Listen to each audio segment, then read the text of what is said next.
Olá, boa noite. Eu sou André Guerra, falo aqui do Instituto João Clemente, antiga PAI de São Paulo, e hoje nós vamos falar sobre o emprego apoiado no Brasil, tá? Quem não sabe ainda o que é um emprego apoiado, vai descobrir já já. A gente tem alguns especialistas aqui para falar a respeito do tema, mas eu já adianto que é sobre a inclusão profissional de pessoas com deficiência, que é um tema que ainda é um tabu na sociedade, e é importante que a gente insira cada vez mais pessoas aí em todas as esferas sociais, né? Antes de começar, eu quero falar com vocês quem é o Instituto João Clemente, né? Nós somos uma instituição que está completando agora 60 anos, a gente em abril completou 60 anos de história, né? A antiga PAI de São Paulo, a gente foi fundado em 1961 e desde então a gente atua na prevenção e promoção da saúde, defesa e garantia de direitos, promoção e disseminação de conhecimento e na promoção do protagonismo e da autonomia das pessoas com deficiência intelectual, para que elas sejam incluídas em todas as esferas sociais. Esse é o nosso propósito, o nosso objetivo nessas 6 décadas aí que a gente está nessa luta, né? A gente fala que, nós até comentamos, nós nascemos inclusivos e essa luta tem que ser de todos, né? Você pode conhecer o nosso trabalho pelas nossas redes sociais, como você está acompanhando agora, pelo nosso site, jc.org.br, e pode contribuir com esse trabalho também, tá? Para isso, basta você apontar a câmera do seu celular para o QR Code que está aparecendo na sua tela, tá bom? E contribuir com esse trabalho de inclusão que a gente faz, tá? Hoje, como eu falei, o tema é emprego apoiado e a gente vai falar um pouquinho de conquistas, desafios e oportunidades, tá? Para isso, a gente tem alguns convidados que são importantes aqui, que eu quero agradecer em nome do Instituto, a presença, a participação. Para a gente é muito importante ter pessoas como vocês aqui contribuindo com a causa, né?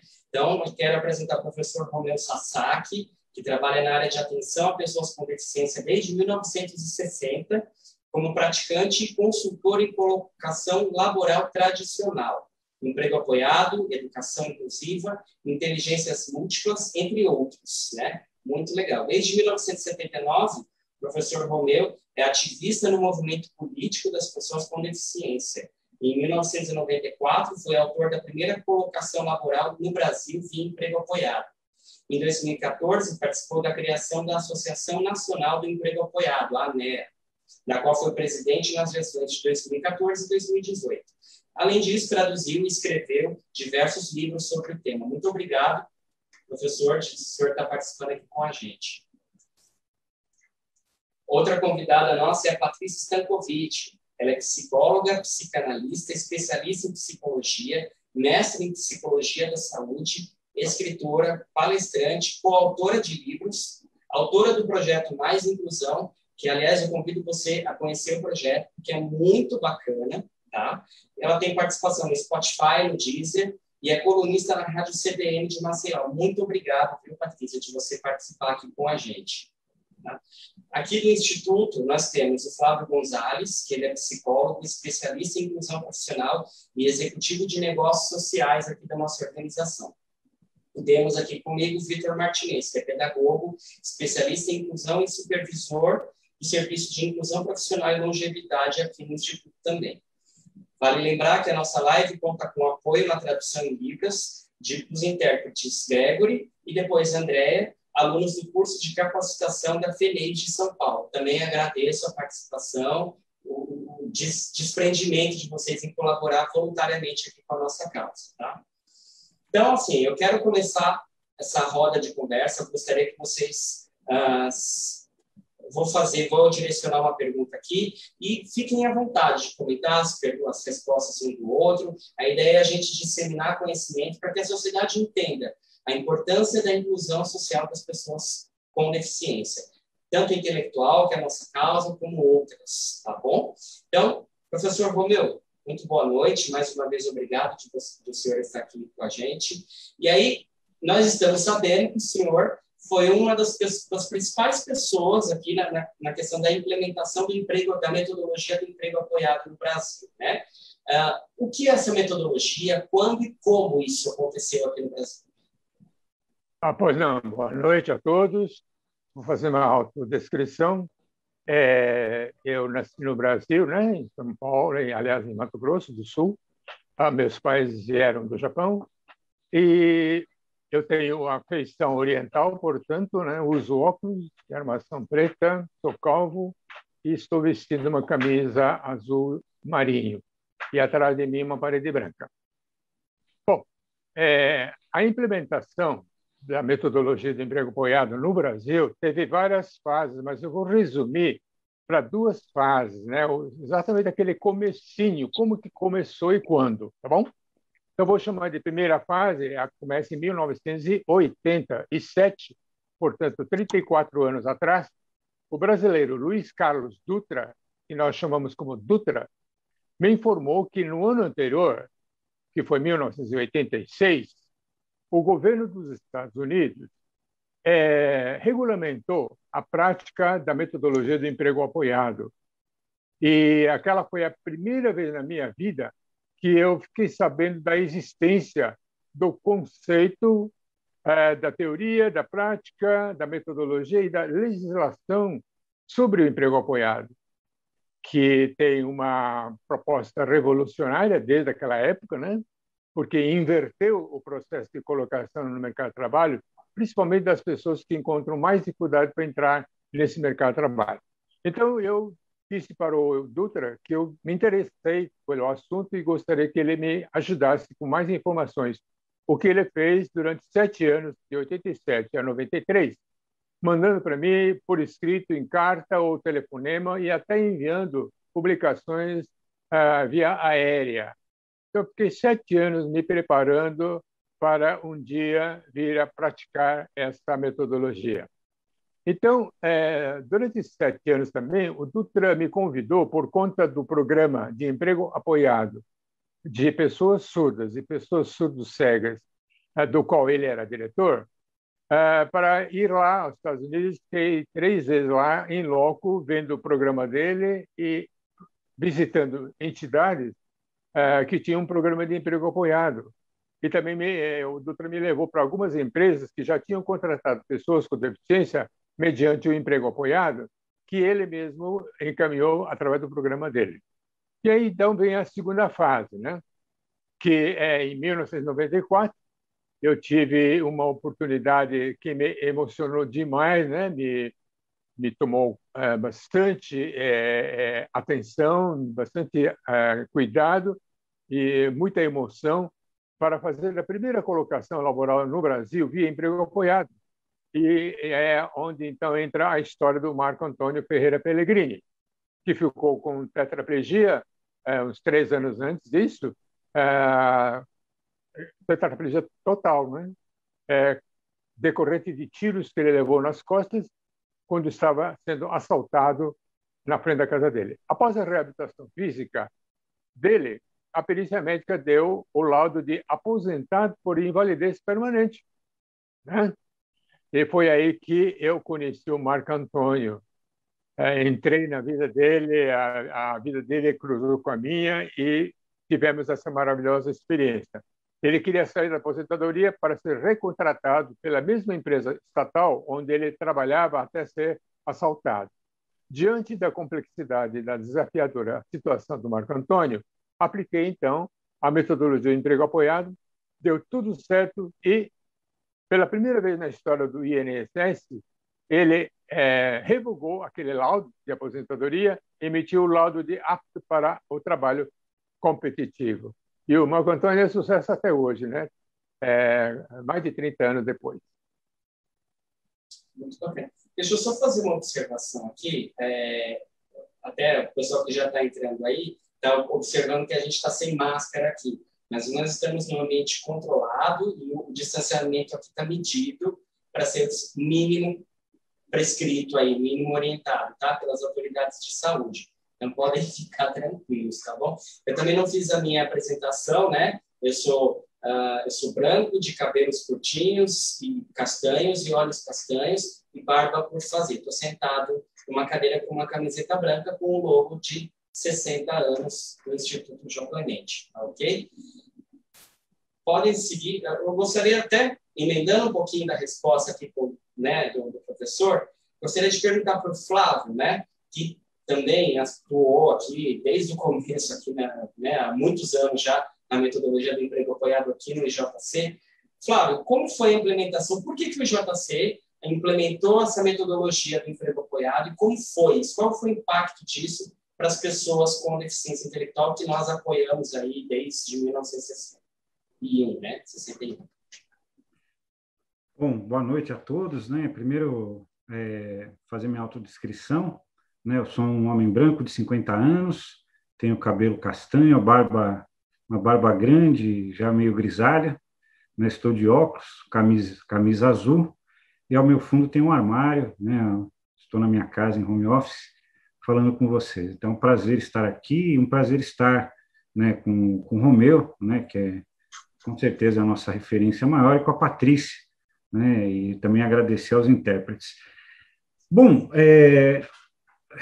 o Instituto Jô Clemente foi uma das primeiras organizações, né, ainda como a parte de São Paulo, a implementar o modelo das oficinas protegidas, que era um modelo em vigência, né? Nós estamos fazendo 60 anos esse ano, e nós implantamos nossas oficinas em 1971.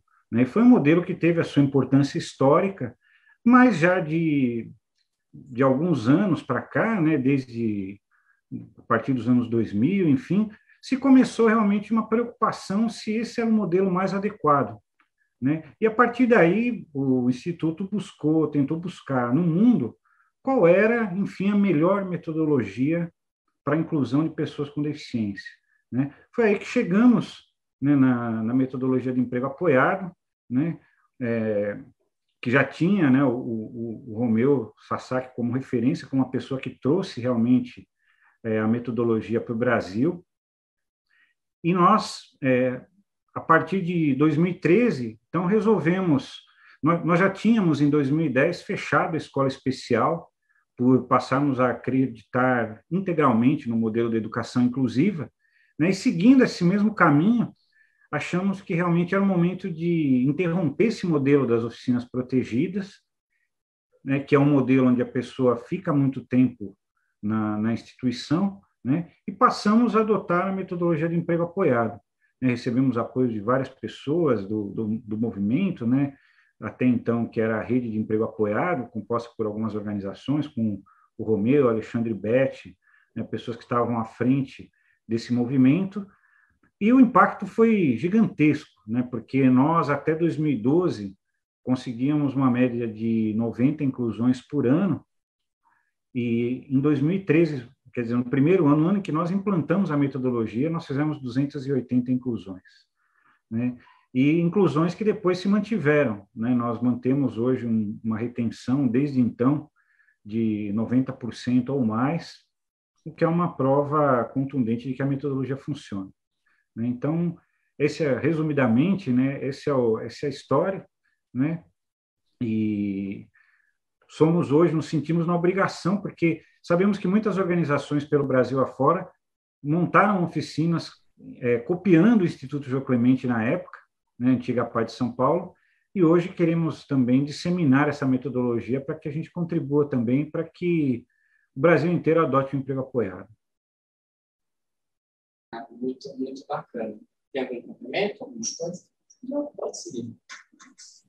Aí, emendando também nessa resposta, né, a Patrícia, né, você que atende pessoas com deficiência intelectual e outras deficiências também há tantos anos, aí, trabalha tanto com inclusão, o que você... A gente tem, né, a metodologia do emprego apoiado, mas a gente sabe que ainda não é um modelo padrão, né, adotado em todo o país. O que você acha que ainda é obstáculo, né, para a inclusão das pessoas com deficiência no mercado de trabalho?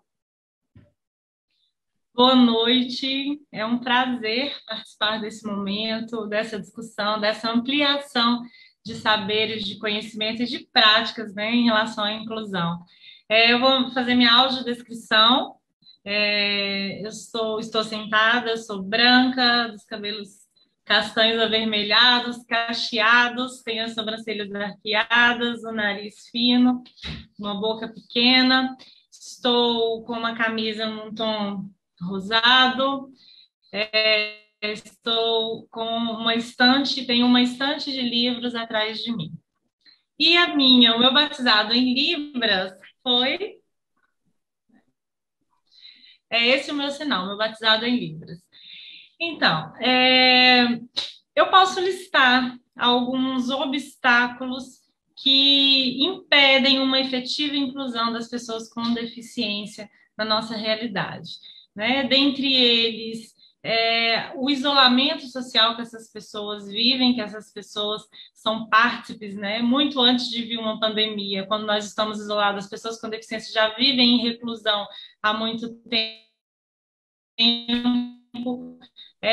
Eu posso citar barreiras arquitetônicas, geográficas, urbanísticas, né, a dificuldade de deslocamento dessas pessoas, e eu posso citar também a falta de capacitação, enquanto profissional da saúde mental, psicóloga, psicanalista que sou, que atuo na clínica de crianças com comprometimentos e deficiência, eu costumo dizer que eu gosto de pensar, de falar sobre a inclusão numa questão valorativa, principalmente.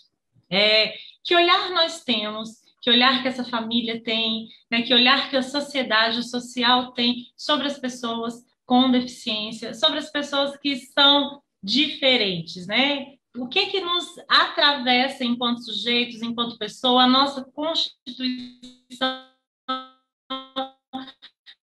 valorativa. Então, a inclusão das pessoas no mercado de trabalho ainda são respaldados por uma questão valorativa, muito mais do que por leis, né, que obriguem as empresas a aceitar, a incluir. Mas é o nosso olhar, é aquilo que percebemos em relação à diversidade, o diferente. Numa sociedade em que a gente cria padrões para ser e estar no mundo, a gente vê que as pessoas que estão à margem disso continuam sendo segregadas, excluídas, e eu acredito que é isso que a gente precisa trabalhar. Essas questões que antecedem, né, a nossa compreensão, o nosso olhar, que a gente tem sobre aquilo que é diferente e que promove há tanto tempo segregação e exclusão das pessoas.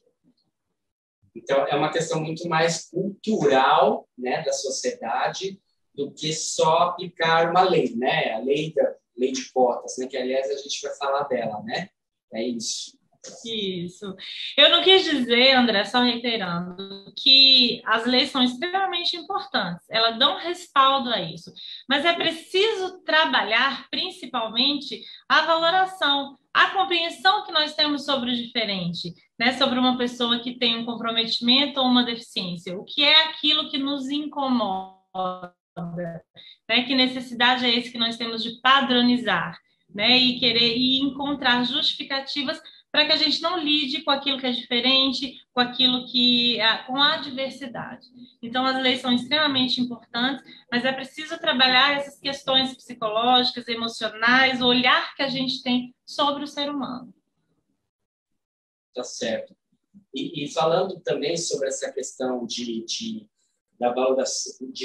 valorizar, né, o potencial e a diferença, e ele falando e ligando isso às leis, né? Hoje nós temos a lei de cotas, e até queria chamar o Vitor para falar um pouco assim, existe a lei, mas essa lei não é cumprida ainda no Brasil, na sua, né, totalidade. Vitor, para você, para nós, assim, o que a gente acha, né? O que você acha? Existe ainda má vontade das empresas? O que impede o cumprimento da lei? Além dessa questão que é cultural e educacional, o que impede o cumprimento da lei de cotas? Essa é uma questão bem complexa, né? Mas antes, deixa eu só me apresentar rapidamente, né? Então, também sou homem branco, né? Infelizmente, a gente ainda está nessa maioria aqui, né? De homens brancos. Tenho cabelo de médio para comprido castanho, assim como os olhos, uso óculos e barba, né? Meu sinal lá atrás também foi um V na barba. E, Vitor, ainda bem que quando fizeram o meu sinal, a comunidade estuda fez na barba, que é mais difícil de cair do que o cabelo, porque o cabelo, com os anos, já estou vendo que estou perdendo, inclusive. Mas, enfim, essa questão da legislação e também dos aspectos culturais, né, eu vejo que elas acabam perpassando uma pela outra e não tem a mais ou menos importante. Então, esses aspectos que a Patrícia trouxe em relação à questão cultural, as barreiras que surgem do meio, do convívio das pessoas com deficiência com aquelas que não têm deficiência, elas existem. A gente sempre fala que a gente não pode culpabilizar a pessoa com deficiência pela própria deficiência, isso é extremamente perverso, assim como também não podemos culpabilizar a sociedade na qual estamos incluídos, muitas vezes pela ignorância sobre o tema. A gente diz ignorância não na questão pejorativa da palavra, mas a ignorância de não conhecer sobre o tema, de não ter chance de vivenciá-lo. A educação, inclusive, é muito novo. Falta de conhecimento.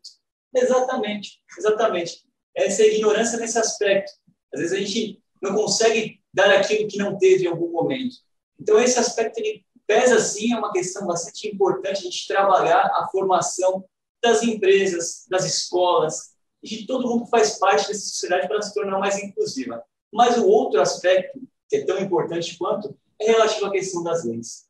Por quê? Nós temos a 8.203, que é a lei de cotas, e todas as demais legislações que norteiam a inclusão no Brasil. A gente pensa que no último estudo do DIEESE, a gente tem aproximadamente 486 mil pessoas com deficiência empregadas no Brasil. Isso corresponde a praticamente metade do que seria estipulado se a lei de cotas fosse cumprida na sua totalidade, como você se referiu há pouco. Então, nós temos ainda uma questão no aspecto legal, na política pública, muito grande a ser traçado e que tem que ser paralelamente trabalhado com essas questões culturais e demais aspectos que a Patrícia trouxe muito bem. Alguém tem algum comentário, algum complemento para fazer? Não, bom, isso realmente são dois aspectos fundamentais, né? Tanto realmente a questão que a Patrícia coloca esbarra na questão do capacitismo, né, estrutural predominante, né, enfim, na nossa sociedade, né, seria o equivalente ao racismo, né, mas em relação à pessoa com deficiência, né? E também a importância, né, da lei de cotas, inclusive, só marcar, né, que nós estamos fazendo essa live também muito em razão do Dia do Trabalho, né? A lei de cotas esse ano completa 30 anos, né? Vamos celebrar 30 anos, dia 24 de julho, e também uma data muito importante nós celebramos esse ano, que são 40 anos do Ano Internacional da Pessoa com Deficiência, de 1981, né? Que graças a esse movimento, né, e toda a luta que ele representou, que depois viemos a ter, inclusive, a lei de cotas, né? E sublinhar que o Romeu tem um papel fundamental também no Ano Internacional da Pessoa com Deficiência, porque o ano foi em 91, mas desde 79 ele vinha traduzindo todos os materiais da ONU, né, e disponibilizando para o movimento aqui no Brasil. Então, só para marcar isso, temos essas duas datas simbólicas, 30 anos da lei de cotas e 40 do Ano Internacional da Pessoa com Deficiência. Certo, muito bacana. Até o Flávio falou do professor Romeu, eu ia mesmo te chamar, professor. Eu quero entender, assim, o senhor que participou de toda essa concepção do emprego apoiado aqui no Brasil, né? Hoje nós temos a lei de cotas. É o melhor caminho, de fato, para a inclusão das pessoas com deficiência no mercado de trabalho? Ou o senhor acha que ainda faltam políticas públicas, né, complementares ou alguma outra proposta para que isso, de fato, as pessoas realmente tenham espaço no mercado? Olha, realmente a lei de cotas sempre foi polêmica, né? Sempre dividiu opiniões. Alguns são contra, outros são a favor, mas no meio de tudo isso, o que eu... Oi, não? Oi? O que foi? Pode continuar? Pode. Continuar, Romulo, foi uma interferência. No meio de tudo isso, o que eu estou vendo ao longo desses 30 anos, né? Que eu digo 30 anos considerando 1991, mas para mim, que estou no campo bem antes, são 61 anos, né, de experiência de lei de cotas que temos no Brasil, né? A primeira lei de cotas é de 1960, né? E a que a gente chama hoje de lei de cotas é 91. Então, veja, esse percurso que eu fiz, e passei esses 60 anos, né, principalmente fazendo colocação de pessoa com deficiência no mercado de trabalho. Então, eu sempre enfrentei, ou sempre me vi no meio desse debate, né, favor ou contra, né? Acho que não é totalmente a favor nem totalmente contra, né? A lei de cotas é um instrumento jurídico da época da integração, não tinha nenhuma inspiração, nenhuma filosofia inclusivista na época, né? E é uma lei muito dura, né? Que me fala que toda empresa com 100 ou mais empregados é obrigada a contratar, que vocês conhecem. É o tipo de uma linguagem, nessa lei de cotas de artigo 93, é tipicamente uma linguagem em que a situação geral, o contorno, o mercado de trabalho em geral já está tudo organizadinho, né? Está todo mundo sabendo como é que tem que ser o mercado de trabalho, e aí chega a lei de cotas, dizendo, olha, você tem que colocar 2%, 3%, 4%, 5%, né? Quando não existia essa organização toda. O mercado de trabalho nunca esteve tudo certinho, todo mundo certo, todos os profissionais necessários ali trabalhando, todos os recursos necessários estavam lá, né? Nada disso, né? Nós estávamos no meio de uma bagunça, né? Uma desordem total, né? Com inspiração integracionista, uma inspiração do modelo médico, né? Então, o que a atual lei de cotas está fazendo é passar do modelo médico para o modelo biopsicossocial, né? O modelo social por excelência, né? Que muda completamente a história, mantendo as portas abertas para que as empresas possam encaminhar ou receber, aliás, receber pessoa com deficiência e contratar, né? Muito bom. O que eu gostaria de acrescentar aqui, uma observação, ao longo de todo esse tempo, mesmo considerando só os 30 anos mais recentes, quantas pessoas da nossa área, né, de companhias nossas, né, e também entre as empresas também, né, eles quando vão repetir, quando vão falar o que é o artigo 93, eles sempre começam assim, que a empresa com mais de 100 empregados está obrigada. Esse negócio de mais de 100. Será que não perceberam que a lei diz bem claro? É empresa com 100 ou mais. Porque quando a gente diz com mais de 100, a gente está excluindo os de 100. É só do mais de 100 para frente. Então, com isso, nós perdemos muito. Né? Nós perdemos muito. Porque, então, empresas com 100 estavam isentas de cumprir a lei de cotas. Bom, outra coisa que eu preciso falar rapidinho, né, que eu vi que todo mundo falou só 4 minutos, né? A lei de cotas, apesar de tudo, conseguiu vitórias significativas ao longo dos 30 anos, né? E principalmente ultimamente, né, nos últimos anos dos 30 anos. Vitórias significativas, que agora não convém nem começar a citar, que vai levar muito tempo. E aí eu coloco, né, eu destaco o papel dos auditores fiscais do trabalho, né, que realmente estão do nosso lado, estão do lado dos trabalhadores, das pessoas com deficiência, têm trabalho duro, têm enfrentado situações horríveis, difíceis, complexas, além de outras mais tranquilas, né? E também nós, né, nós profissionais da colocação, né, temos dado a nossa contribuição, apesar de tudo, né? Apesar de poucos recursos, pouca capacitação, etc., etc. E, por outro lado, nós sempre tivemos empresas cumpridoras da lei de cotas, até mais do que a lei exige, empresas que espontaneamente quiseram e de fato contrataram além, acima das cotas. Mas também existiram empresas que burlaram a lei de cotas, né, que preferiram pagar multa do que contratar pessoa com deficiência, não queriam contratar pessoa com deficiência, não gostavam de pessoa com deficiência e, principalmente, não acreditavam na capacidade laboral das pessoas com deficiência. Então, outra coisa que eu faço questão de dizer nesse finalzinho é que sempre faltou e continua faltando uma política pública específica de inclusão laboral. Política pública específica de inclusão laboral. Nós temos política pública abrangendo todas as áreas de atividade humana. Mas a atividade humana laboral está sem uma ênfase, está sem uma explicação melhor, técnica, para ser cumprida, né? Então, nós precisamos de uma política pública exclusiva, específica, melhor falando, específica de inclusão laboral de pessoas com deficiência. Obrigado.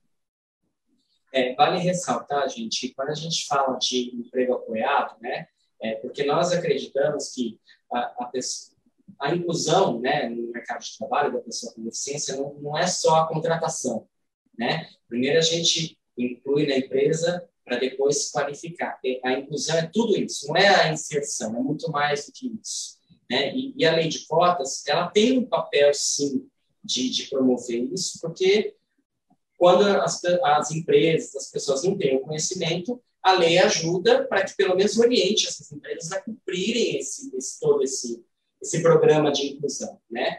E aí é importante que eu quero agora um pouquinho de cada um, que vocês falem qual é o impacto, né? Vocês como especialistas e com toda a experiência que vocês têm de inclusão, qual é o impacto disso na vida de quem é incluído, né? Qual é a diferença que isso provoca na vida de uma pessoa que tem qualquer tipo de deficiência e ela é incluída no mercado de trabalho?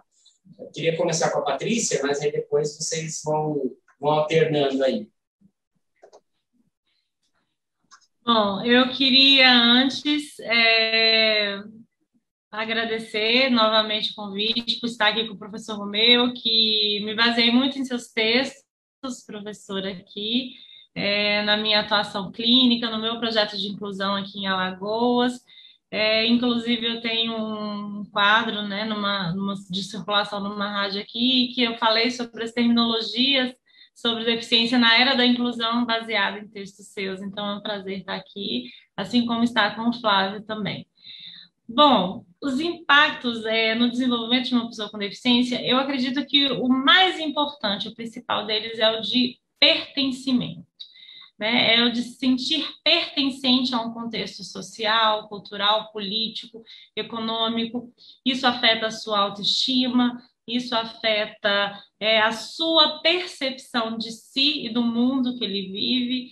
Isso também impacta positivamente, né, numa diminuição de pobreza, porque a gente sabe que, né, a grande maioria das pessoas com deficiência na nossa sociedade ainda estão, né, em vulnerabilidade socioeconômica, e a gente sabe da importância. Então, é um impacto muito grande na sua própria constituição de pessoa, de sujeito, de se sentir pertencente a esse mundo, de saber que ele tem espaço, de saber que ele faz parte e que ele pode promover ali a sua autonomia, a sua subsistência. Então, isso é fundamental.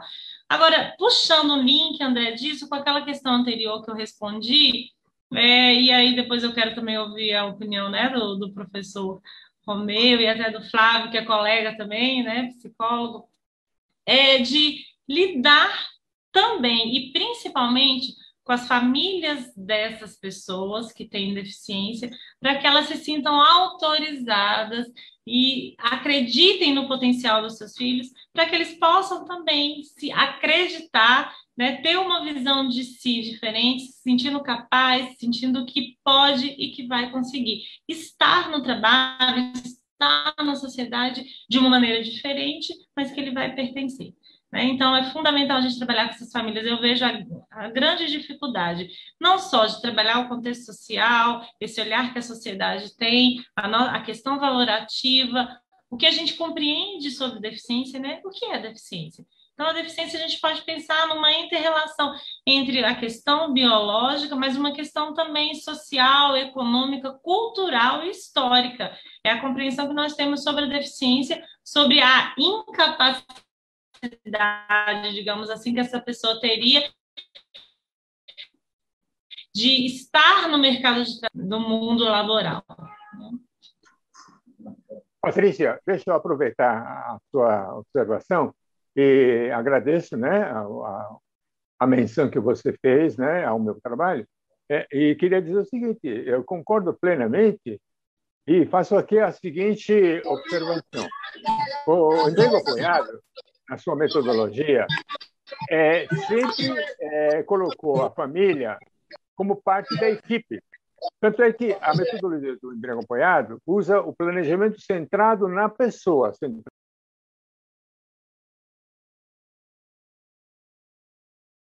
Comeu, você fechou seu áudio, sem querer. Comeu? Professor, não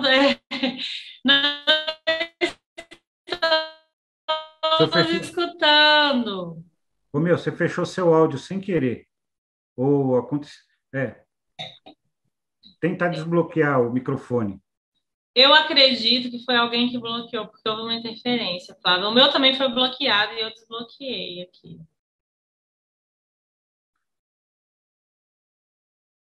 Bom, pedir para o Saulo, que está nos bastidores, tentar verificar, né, essa questão. Comeu, só um minutinho que o pessoal da técnica aqui vai tentar verificar o que aconteceu, né?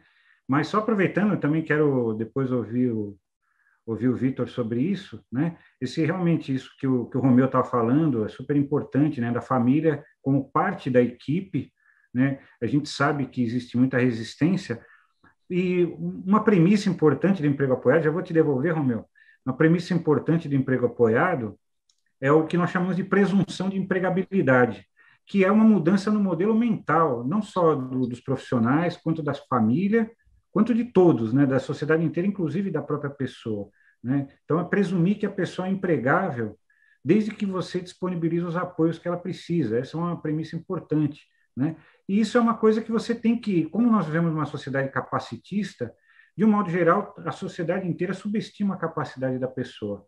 Né, Romeu? Você quer continuar? Desculpe tá esse bom. problema técnico. Então, deixa eu falar. O que eu concordo e agradeço a Patrícia, porque é o seguinte, na metodologia do emprego apoiado, existe uma etapa, aliás, existe uma estratégia, um princípio, que se chama planejamento centrado na pessoa. Que pessoa? A pessoa com deficiência que está sendo atendida no programa de emprego apoiado. Agora, quem faz o planejamento centrado na pessoa não é só o consultor, é o consultor com a família e outras pessoas significantes da vida daquela pessoa. Então, a família sempre foi participante desse planejamento centrado na pessoa, né? A família acompanha desde o planejamento, não é acompanhar depois que o seu filho foi colocado na empresa, então vai fazer um acompanhamento. Não é bem assim. Aliás, não é nada disso. Tá bom? E eu gostaria de acrescentar que nos Estados Unidos eles revogaram a lei de cotas na década de 90, né? Exatamente, em 90, 92 e 95, que foram Estados Unidos, Canadá e Reino Unido. Agora, revogar por revogar não é suficiente, é preciso colocar algo no lugar do que foi revogado, que é uma lei mais robusta, né? Bastante explicativa, inspirada na não discriminação. É uma lei antidiscriminação. É proibido, é ilegal discriminar pessoa com deficiência no mercado de trabalho, ponto final. Não importa se a pessoa tem cegueira, se tem deficiência física, não importa. Importa que ela não pode ser discriminada com base na deficiência que tem. Obrigado. Oi? Oi?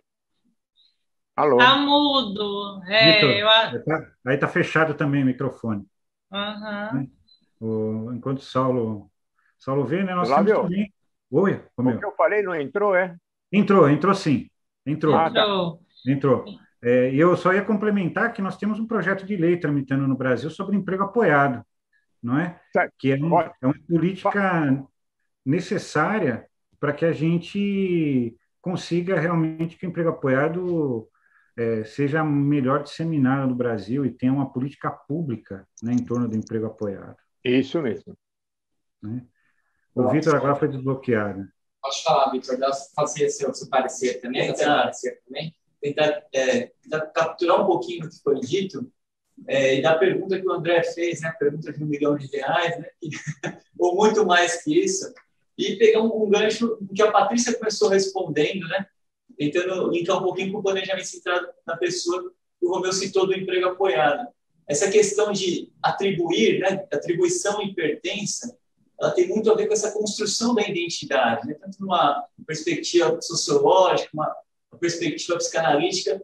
Tanto é que a gente começou a nossa live aqui sendo apresentado de acordo com o que fazemos no trabalho, né? Isso já mostra um pouco da importância do trabalho na vida de todas as pessoas. Na vida das pessoas com deficiência não é diferente.